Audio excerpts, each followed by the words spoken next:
düzensizlikleri sadece bireyleri yanıltmakla kalmaz, aynı zamanda toplumların sosyal, siyasi ve ekonomik yapılarında büyük sorunlara yol açarak demokrasiye ve kamu güvenine ciddi zarar verir.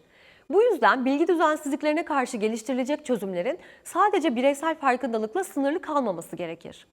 Aynı zamanda toplum genelinde dirençli bir yapı oluşturmaya odaklanmak da çok önemli.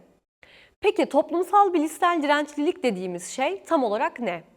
Kısaca şöyle diyebiliriz.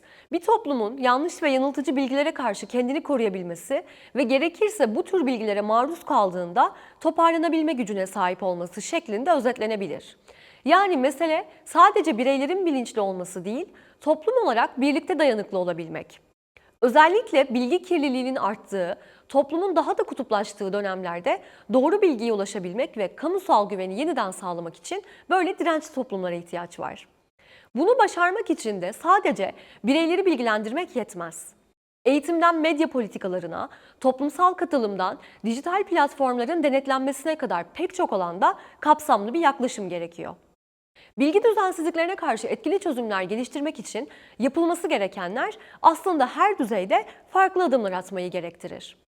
İlk olarak bireysel düzeydeki adımlara bakalım. Bireylerin bilgi kaynaklarını sorgulama, doğrulama ve analiz etme becerilerinin geliştirilmesi, yanlış bilgiye karşı daha dirençli hale gelmelerini sağlar. Örneğin UNESCO tarafından desteklenen Güneydoğu Avrupa ve Türkiye'de Medyaya Güven Projesi bu tür eğitimlerin önemli bir örneği. Dijital uçurumun azaltılması, herkesin doğru bilgiye eşit erişimini sağlayarak bilgiye dayalı toplumun güçlenmesine katkıda bulunur.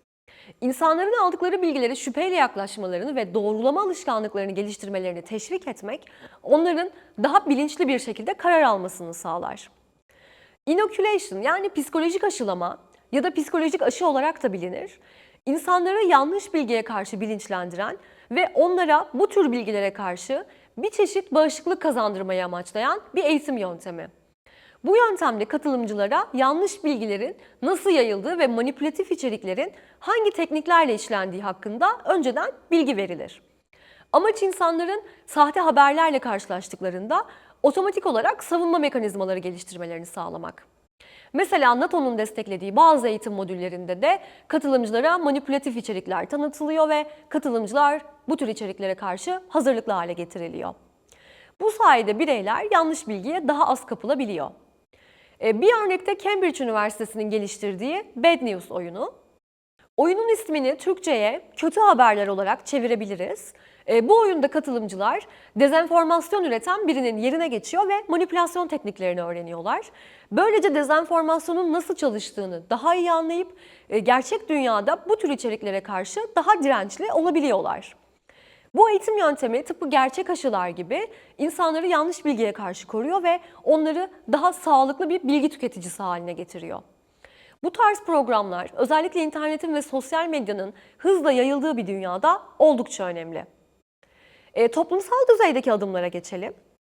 Yanlış bilginin yayılmasını durdurmak için hızlı, güvenilir ve kolay erişilebilir doğrulama sistemlerine ihtiyacımız var. Bu nedenle bağımsız doğrulama platformlarının güçlendirilmesi oldukça önemli. Doğrulama, teyit platformlarının desteklenmesi gerekiyor ve bu kurumların bağımsızlıklarını korurken finansal olarak sürdürülebilir olmalarının sağlanması da yine oldukça önemli bir konu. Ayrıca yerel topluluklar için bölgesel doğrulama merkezleri kurulması yanlış bilginin önlenmesine yardımcı olabilir. Her bölgede bir doğrulama birimi kurarak halkın daha aktif katılımı sağlanabilir ve yerel düzeyde de bilgi doğrulama süreci güçlendirilebilir. Farklı toplumsal kesimlerin ve medya kuruluşlarının sunduğu bilgilere erişim sağlanmasının daha dengeli ve tarafsız bilgiye ulaşmamıza yardımcı olacağı da aşikar. Bu durum insanların yalnızca tek bir bakış açısına hapsolmalarını engellemekle kalmaz, bireylerin içinde oldukları fanusların dışına çıkmalarına, daha geniş bir perspektifle değerlendirme yapabilmelerine de katkı sunar. Devlet düzeyinde hangi adımlar atılabilir? Biraz da buraya bakalım. Bilgi düzensizlikleriyle mücadelede ifade özgürlüğünü ihlal etmeyen hak temelli çözümler geliştirilmeli. Bu noktada sansür değil, şeffaflık ve hesap verebilirlik ilkeleri esas alınmalı. Hükümetlerin bilgi kontrolü yaparken şeffaflık sağlamaları ve hesap verebilir olmaları gerekiyor. Bu sayede halkın güveni kazanılabilir ve bilgi manipülasyonlarının önüne geçilebilir. Platformların içerik denetleme politikaları kapsayıcı, bağımsız ve etik ilkelere dayalı olmalı. Dijital platformlar içerik denetleme politikalarını etik kurallar ve bağımsız ilkelere dayanarak şekillendirmeli. Bu toplumu manipülatif içeriklerden koruyabilir ve güvenilir bir dijital ortam oluşturabilir.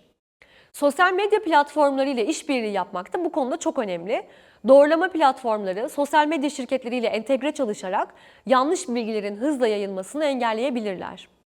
Bu işbirliği sayesinde yanlış bilgilere karşı daha etkili bir mücadele sürdürülebilir.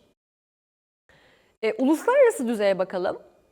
Çeşitli paydaşların dahil olduğu daha kapsayıcı ve etkili politikaların geliştirilmesi de yine çok kritik bir öneme sahip. Uluslararası düzeyde devletler, sivil toplum örgütleri ve medya kuruluşlarının işbirliğiyle bilgi düzensizliklerine karşı etkili çözümler geliştirilmeli. Bu tür ortak çözümler küresel ölçekte bilgi güvenliğini sağlayabilir ve dezenformasyonun yayılmasını engelleyebilir.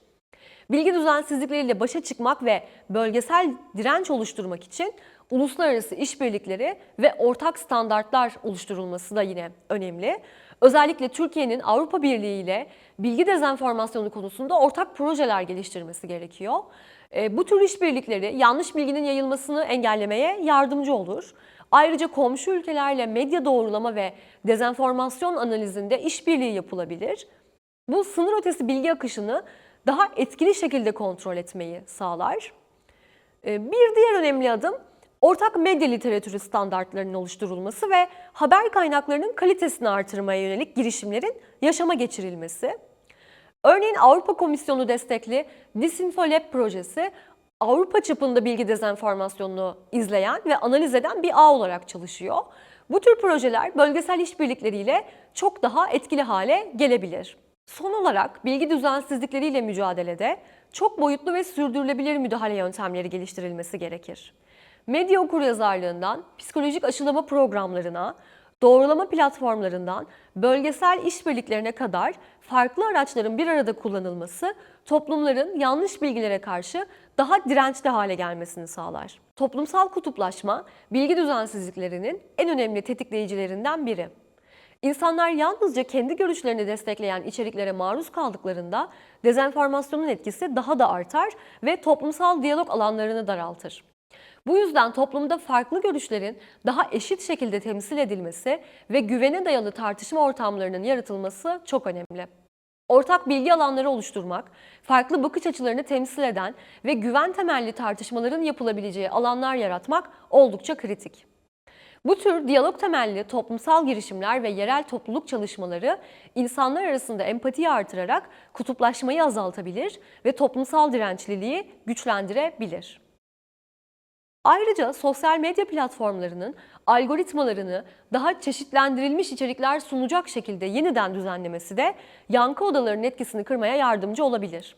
Bu şekilde insanlar daha geniş bir bilgi yelpazesiyle karşılaşır ve farklı görüşlere daha açık hale gelirler. Modül 1'in sonuna geldik.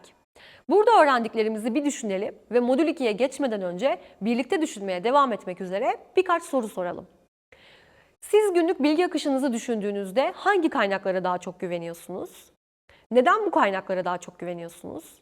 Algoritmaların sizi belirli bir bilgi balonunun içine hapsettiğini hiç hissettiniz mi? Eğer öyleyse buradan nasıl çıkabilirsiniz? Kriz anlarında sosyal medyada yayılan bilgilerin sizi nasıl etkilediğini hiç düşündünüz mü? Modül 2'de sosyal medya ve dijital medyanın bu süreçlerde nasıl bir rol oynadığını keşfedeceğiz. Hazırsanız devam edelim.